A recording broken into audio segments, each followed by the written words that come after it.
Hey everyone, I'm Amanda. And I'm Tim. Hey everybody, I'm Miles. Hi, and I'm Laura. And I am Jessica. Hi, I'm Dominique. And I'm Avery. I'm Scott. And I'm Jill. We're from Stages on the Sound, and we're here today to play a game called Beads on a String.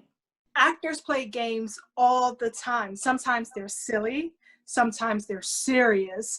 And our games help us as performers, writers, and artists.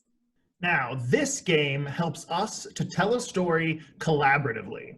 Being able to work together is a huge part of being an actor, a director, a stagehand, a technician. Everyone in show business needs to be able to collaborate together. When we play Beads on a String, we can collaborate to tell a story that we already know, or we can just make up a new one together. Today, let's create a brand new story that's never been told anywhere by anyone before. We don't need pencil or paper. We're going to write this story together verbally. It's really important that we pay special attention during this game. It will help our story make so much more sense. But before we get into this game, let's go over some key parts of the story. We need a beginning, a middle, and an end. Ooh, and characters. Yes, like a protagonist and an antagonist. Now, what does protagonist and antagonist mean again? Protagonist is the main character of a story. It's the character who is driving the story forward and pursuing a goal. And the antagonist is the character who's the source of conflict or the main problem for the protagonist as they try to reach their goal. Yeah, you can think of this as like the hero and the villain, but sometimes it's a lot more complicated than that. So like in Black Panther, T'Challa is the protagonist. And Killmonger is the antagonist. So what are some other examples you can think of too in all of the stories that we know, like in a movie or in a book or on TV or in a comic book? Scott has an idea. Scott, what are you thinking about? I'm thinking about Percy Jackson is the protagonist in the Percy Jackson series, and Kronos is the antagonist. That's a really good one. Does anyone have another idea? Oh, Avery does. Yeah, Star Wars. Yeah. Classic saga for all time. Luke Skywalker is the protagonist and Darth Vader is the antagonist.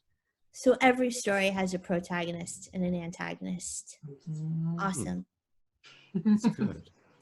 Every protagonist has an objective, which is something that they really, really want. It's their end game, their main goal. And the story follows this protagonist as they try these different strategies or tactics to reach their goal. Often, this results in some conflict. An obstacle, which is like an obstacle, it's a problem. This conflict peaks right around the middle of the story, and then it leads to a resolution where this problem or this conflict is resolved, and things are forever changed. Doesn't always mean a happy ending, although hopefully it can. Okay, now that we've got all that, it's time to play.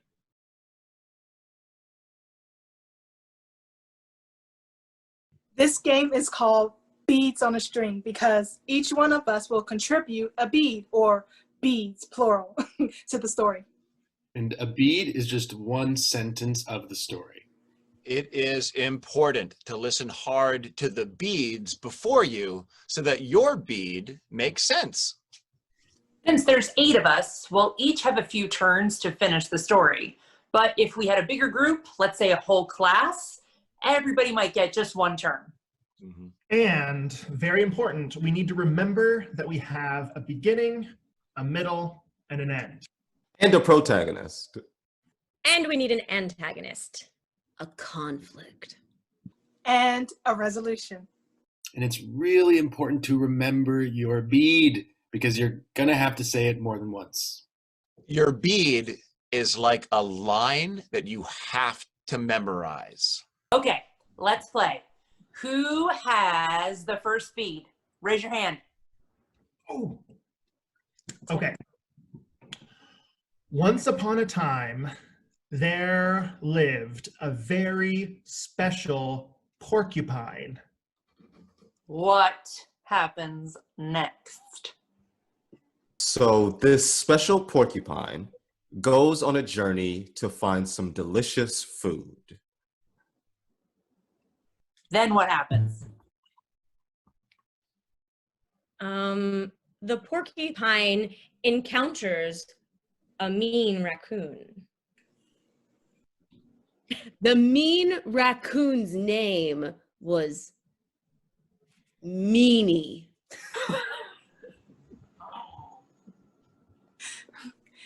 And Meanie told the porcupine, "What are you doing here around my home?" Mm-hmm. Mm-hmm. Frightened, the porcupine replied, "I'm hungry."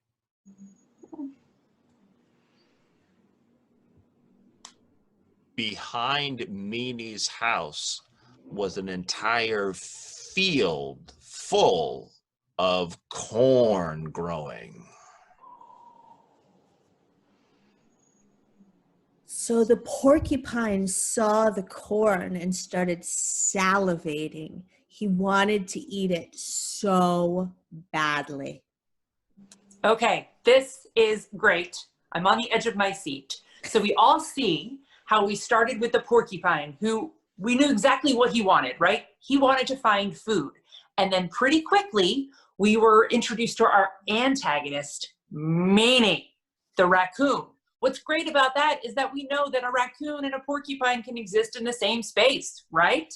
They might get into fights sometimes. This all makes sense. And then we establish Meanie's name, where he lives, and the key thing, that Meanie has all of the things and all of the food that the porcupine wants. Shall we continue? The porcupine thinks to themselves, how am I going to convince this mean raccoon to let me have some of his corn? Just then, a pine cone falls from the tree right in front of the porcupine. So the porcupine picks up this magical object and he says, what could this mean? The porcupine's name was Petunia, and their eyes opened wide looking at the pine cone. And Petunia thought that, well, this must be a sign, so I should just take it. And so Petunia lit a fire and slowly stewed the delicious pine cone.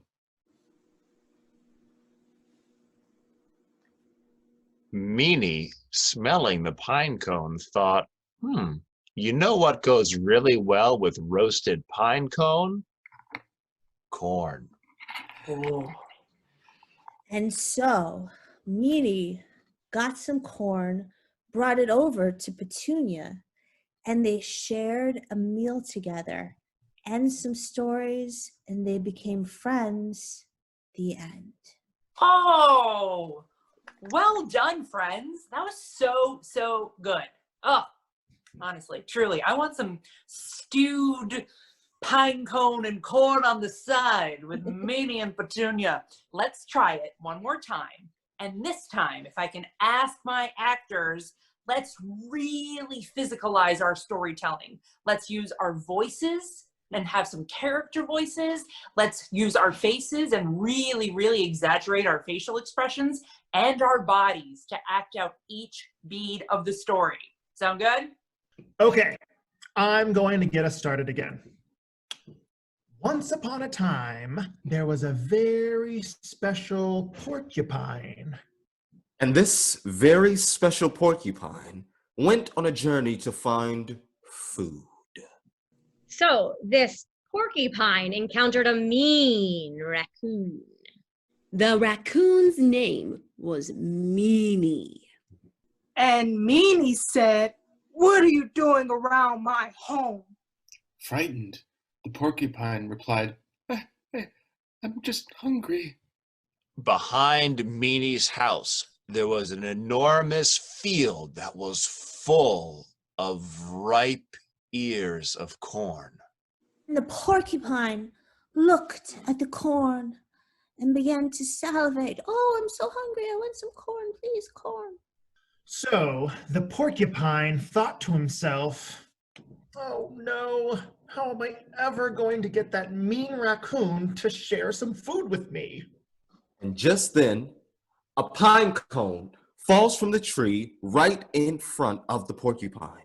The porcupine picked up this magical object and he said, what could this mean? The porcupine's name was Petunia, and their eyes opened wide looking at the pine cone. Petunia took it as a sign that she should just take it all for herself. And so Petunia lit a fire and boiled water to make a delicious pine cone stew. The smell from the pine cone stew rose up, and Meanie took it in and thought, do you know what goes with pine cone stew? Corn. So Meanie ran to the cornfields with his idea and started grabbing all of the corn and shucking it so fast, brought it over to Petunia, put it in the boiling pot, and they stirred it together to make a pine cone and corn stew. And they took a sip and became friends. The end. Brava! Brava! That was amazing. So I think we got all of the parts of a really great story in there. And I would like to review what all those parts are so that we can all remember them together, huh? So let's start with characters. We had 2 characters in the story, which is great because we need a protagonist and an antagonist. So who was our protagonist? Who can tell us? Jill, I see your hand. Our protagonist was Petunia the porcupine. Absolutely. And we had an antagonist. Who remembers who our antagonist was? Who can answer? Jessica, I see your hand. The antagonist was Meanie, the raccoon. Absolutely. Now, our protagonist had a problem or a conflict. What was that problem or that conflict that we were trying to work out? Miles, can you tell us? Petunia's problem was that she was so hungry. She wanted food. That is correct. Then Petunia came up with a plan or tried some tactics or had a strategy to solve this problem. What did Petunia do to try to solve this problem? Who remembers? Amanda, you might have an answer there. Yes. So magically, this pine cone appears in front of Petunia, which was really fortunate for her because then she was able to sort of make this delectable stew to sort of entice Meanie. And then they were able, then I'll let someone else take over from here. Yeah, I'm not going to tell the rest of the story. That is, Amanda, that is absolutely correct. And so then we had a very happy resolution to this story. What was our resolution of this particular story? Who remembers? Avery, I see your hand. They ate a delicious corn and pine cone stew together and became friends. Absolutely. I think we hit all the key parts of a story there, which is why, that story turned out to be so, so good. I could see that story being a play. This game is a great one that you can play to create your own plays or stories. Thanks for tuning in, you guys. This was really fun. I can't wait to hear the stories and see all the plays that you guys come up with. Thank you. Goodbye. Bye. Bye.